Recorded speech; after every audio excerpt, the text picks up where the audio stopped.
Assalamualaikum warahmatullahi wabarakatuh. Selamat datang kembali di pembelajaran evaluasi pembelajaran matematika untuk mata kuliah evaluasi. Pada sesi kali ini kita akan coba bahas terkait tes uraian. Penggunaan tes uraian dalam evaluasi pembelajaran. Bagaimana konsep dan teknik penyusunan tes uraian ini?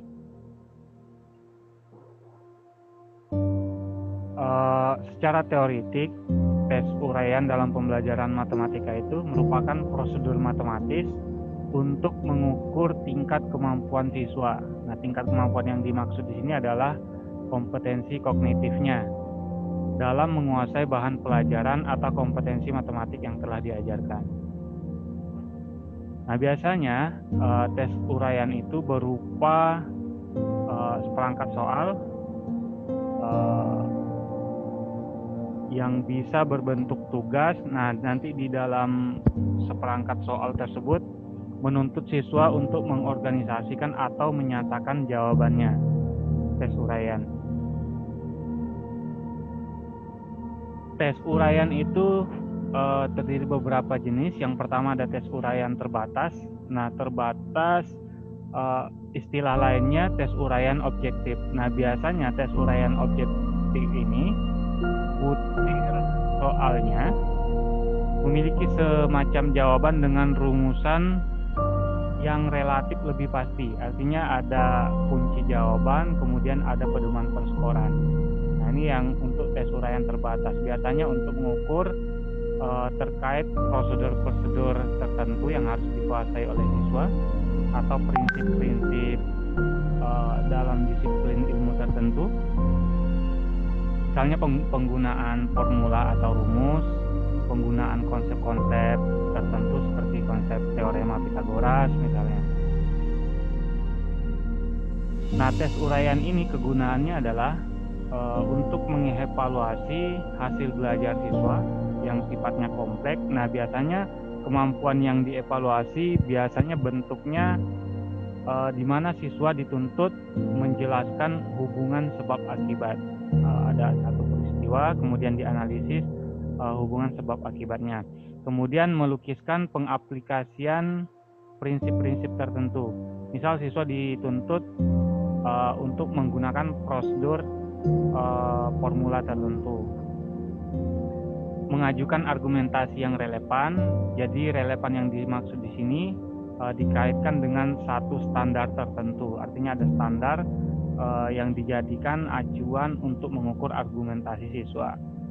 Merumuskan hipotesis dengan tepat, semacam dugaan-dugaan. Dugaan yang disusun ini berdasarkan prinsip tertentu juga.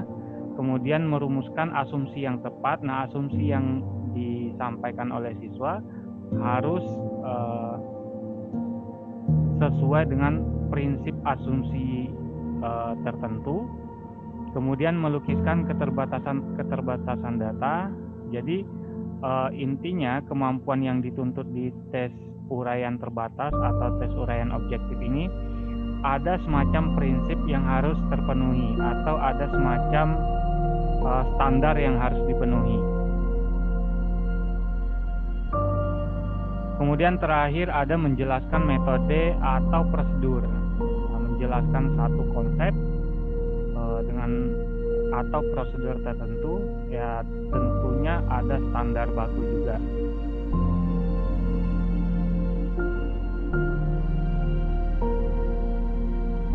Yang kedua ada tes uraian bebas non-objektif. Biasanya butir soal yang non-objektif atau tes uraian bebas ini memiliki sehimpunan jawaban dengan rumusan jawaban yang bebas.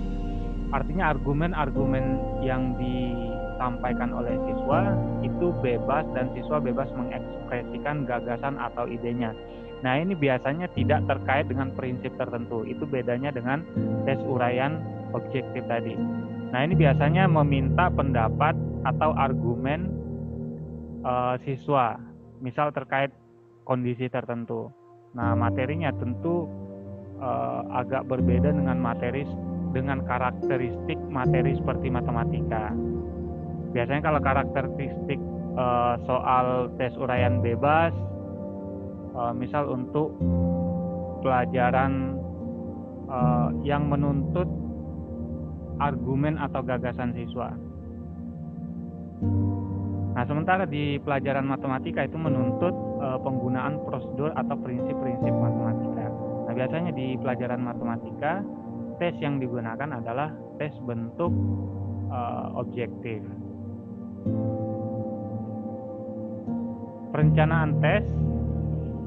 Nah, untuk membuat satu tes uraian harus direncanakan secara sistematis. Yang pertama, rumuskan tujuan tes dulu. Nah, ini terkait dengan jenis tes. Ada misalnya contoh tes diagnostik untuk mendiagnosis kondisi tertentu. Misalnya tes diagnostik kemampuan koneksi matematika. Nah, berarti tujuan tesnya adalah mendiagnosis kemampuan koneksi matematika siswa. Misalnya tesnya tujuan adalah untuk melihat kemampuan penguasaan kompetensi siswa dalam materi tertentu. Berarti misal ini adalah bentuk tes formatif. Nah, yang kedua, perencanaan berikutnya, analisis silabus. Nah, silabus atau materi-materi yang akan disampaikan ke siswa seperti kompetensi inti, kompetensi dasar, indikator, itu harus dipahami oleh yang menyusun instrumen tes. Kemudian yang ketiga, membuat kisi-kisi instrumen. Buat kisi-kisi instrumennya ya nanti semacam acuan untuk membuat tesnya. Yang keempat, penulisan soal disertai kunci jawaban dan pedoman penskoran. Kemudian yang kelima, penelaahan kembali rumusan soal, baik oleh sendiri maupun oleh orang lain. Nah, ini biasanya yang dimaksud dengan untuk melihat kualitas instrumen yang sudah dibuat oleh guru atau yang sudah kita buat. Ini bisa dikaitkan dengan teknik perhitungan validitas dan reliabilitas kalau soalnya adalah soal uraian. Atau misalnya validitas oleh pakar untuk melihat substansi soal, kemudian penggunaan bahasa dan sebagainya. Pembuatan kisi-kisi instrumen, misalnya dalam membuat satu tes, setelah kita buat kisi-kisi instrumennya, maka format kisi-kisi instrumen itu biasanya berupa matrik yang memuat informasi tentang suatu soal dan dijadikan pedoman untuk menulis soal atau seperangkat tes. Nah, kriteria kisi-kisi instrumen harus mewakili isi kurikulum yang akan diujikan. Isi kurikulum ini misalnya kompetensi dasar apa yang harus dikuasai siswa. Nah, nanti itu yang akan diukur, dituang di dalam satu instrumen tes. Kemudian komponen-komponen yang rinci, jelas, dan mudah dipahami di dalam kisi-kisi instrumen. Kemudian ketiga, soal-soal yang direncanakan dimungkinkan dapat dibuat sesuai dengan indikator yang direncanakan dalam kisi-kisi tersebut. Nah, mungkin untuk bagaimana penyusunan kisi-kisi instrumennya, berikut contoh. Misal saya punya kompetensi dasar yang harus dikuasai oleh siswa terkait materi teorema Pitagoras. Misal kompetensi dasar yang pertama itu menjelaskan dan membuktikan teorema Pitagoras dan triple Pitagoras. Kompetensi dasar yang kedua menyelesaikan masalah yang berkaitan dengan teorema Pitagoras dan triple Pitagoras. Misal dalam pengukuran, penggunaan tes uraian, kita sudah menyampaikan materi pembelajaran terkait teorema Pitagoras. Nah, kemudian akan kita ukur kompetensi dasarnya terpenuhi atau tidak. Nah, ini biasanya berarti bentuknya tes formatif untuk melihat penguasaan kompetensi dasar terkait teorema Pitagoras. Nah, kita harus tentukan soal nanti dari satu indikator ada berapa soal. Masing-masing kompetensi dasar diwakili berapa soal. Saya buat di sini masing-masing kompetensi dasar diwakili dua soal. Nah, setelah menentukan berapa soal di masing-masing kompetensi dasar, tentukan soalnya itu masuk tingkat kognitif yang mana. Oke, misal saya buat soal nomor 1 itu ada 2, 1A dan 1B. Nah, di mana 1A itu tingkatan kognitifnya ada C1 atau pengetahuan. Kemudian soal 1A mengandung pengetahuan dan pemahaman. Kemudian soal 1B mengandung kognitif aplikasi atau C3.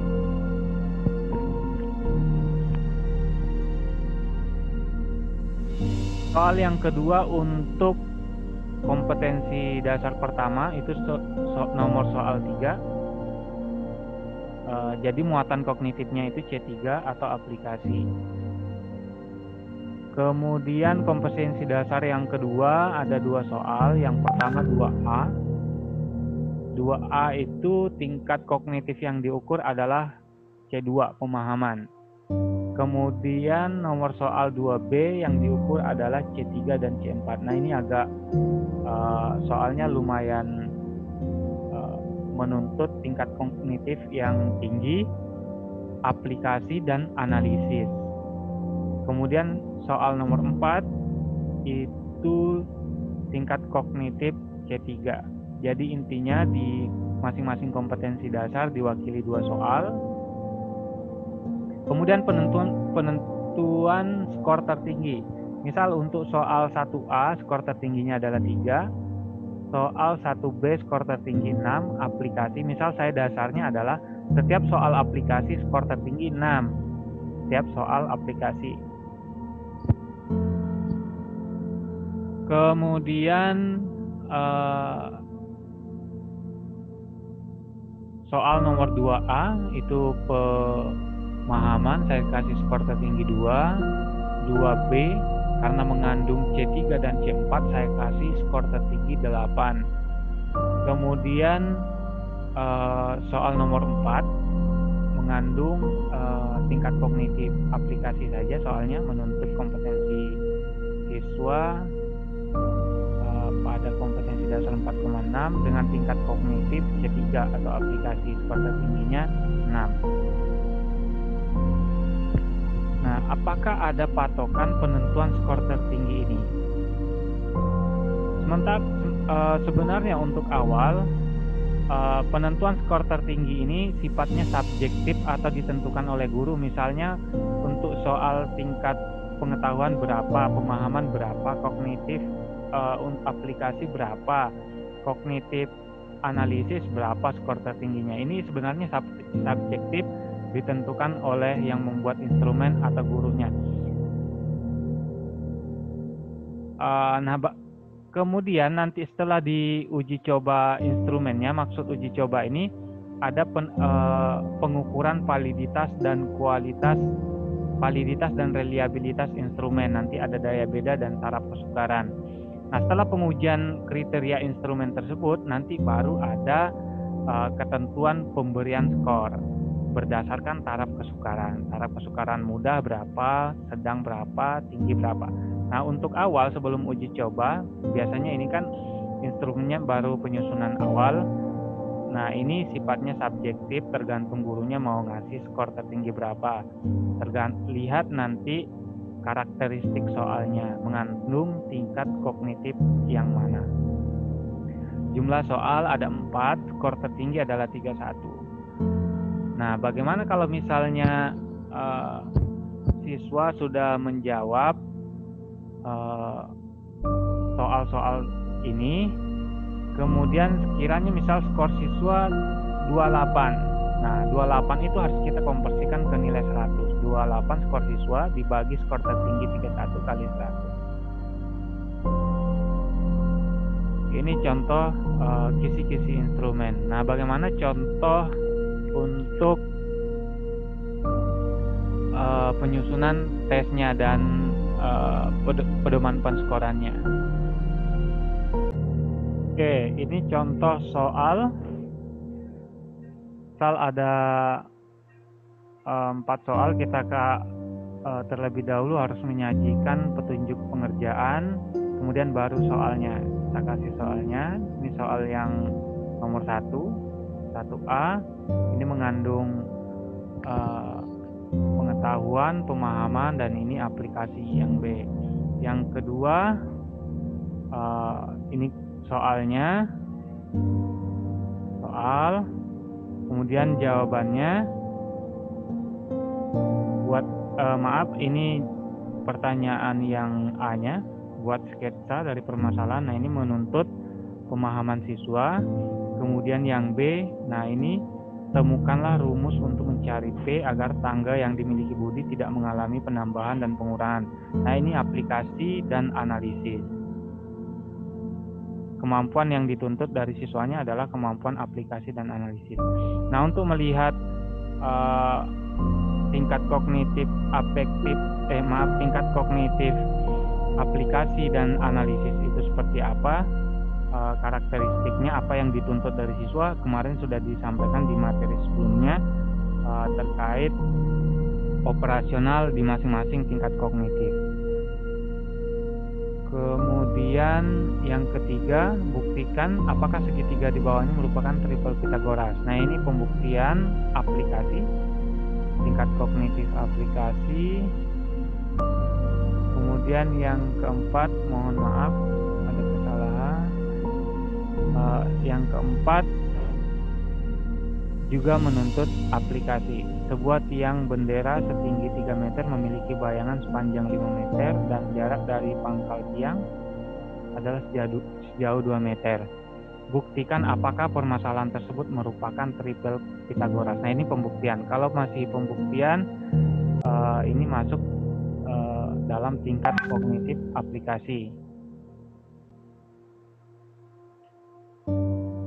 Ini contoh pedoman penskoran.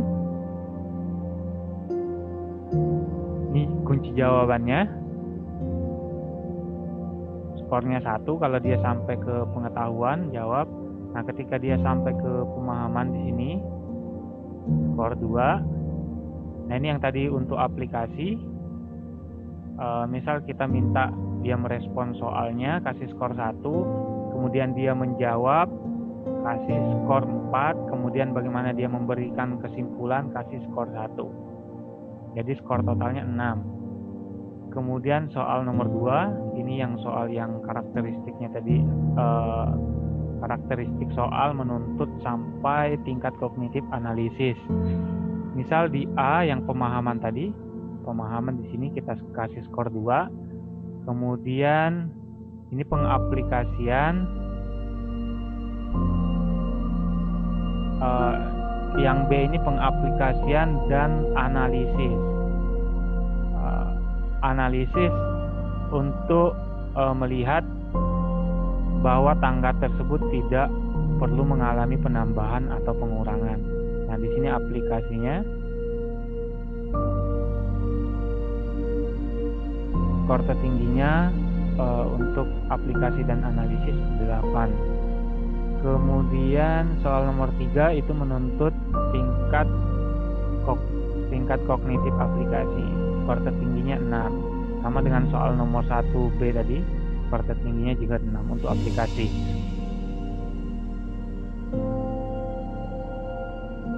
Merespon soal kita kasih skor sama nomor 3 dan nomor 4 tingkat kognitif aplikasi. Merespon soal kasih skor 1, menjawab kasih menjawab dari sini sampai ke sini dapat skor 4, kemudian bagaimana dia memberikan semacam kesimpulan kasih skor 1. Jadi skor tertinggi 6. Kalau misalnya siswa cuma menjawab sampai di sini, ya udah kasih skor 1 di soal nomor 4. Kalau misalnya siswa hanya langsung menjawab, cuman jawabannya sampai dari jawab sampai di sini sama dengan 13 meter. Tidak memberikan kesimpulan, tidak merespon soal. Berarti skornya cuma 4 di soal nomor 4. Oke, ini untuk contoh soal dan pedoman penskoran. Jadi soal yang baik itu tes uraian yang baik, kita harus menyusun kisi-kisi instrumen yang pertama, kemudian soalnya yang seperti ini soalnya, kemudian baru pedoman penskorannya. Oke. Baik, demikian pembahasan terkait tes uraian, pembahasan bagaimana konsep tes uraian, kemudian bagaimana teknis pembuatan tes uraian, khususnya tes uraian untuk dijadikan sebagai instrumen evaluasi dalam pembelajaran matematika. Nah, tes uraian yang biasa intinya adalah tes uraian yang biasanya digunakan untuk mengukur kompetensi matematik siswa, itu biasanya tes uraian objektif. Semoga bermanfaat. Saya akhiri, assalamualaikum warahmatullahi wabarakatuh.